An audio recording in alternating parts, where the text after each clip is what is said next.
তুমি প্রেমিকার পিছনে ঘোরো, 15 বছর বয়স তোমার, 20 বছর 22 বছরে বাইক লাগবে তোমার।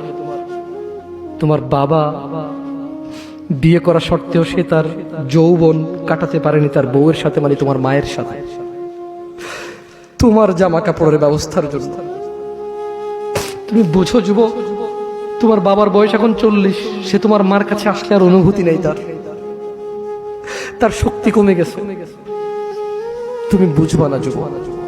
15 বছর বয়সে তুমি যত উত্তেজিত, তোমার বাবা 30 বছর বয়সে এরকম ছিল, সে আসতে পারেনি। তুমি পড়বা বলে, তোমার স্কুলের ফি লাগবে বলে, that much he loves you. তোমার বাবা তোমাকে এত ভালোবাসে। জি, তোমার এই খারাপ বাবাটা যে তোমাকে বাইক নিয়ে দেয়নি, তুমি নষ্টামি করো, মেয়েদের পিছনে করো, মোবাইল রিচার্জ করে দাও মেয়েদের, তোমাকে যে ডেইলি 500 টাকা করে দিতে পারে না।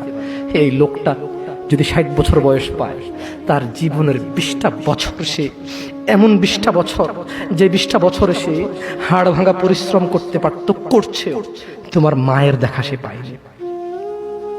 এমন মূল্যবান যৌবন 20টা বছর দিয়েছে, 50 বছর বয়সে দেশে আসছে। তুমি বিয়ে করে বউ নিয়ে আলাদা থাকো, তুমি বিয়ে করে শ্বশুর বাড়িতে যাও। তোমার বাবা দেশে তো আসছে, তার যৌবন আর নেই, তার ওই সুখ স্বাচ্ছন্দ্য আর নেই। তোমার যৌবন তৈরি করেছে তার যৌবন দিয়ে। এই মুহূর্তে কোটি টাকা দিলে কি সে যৌবন কিনতে পারবে?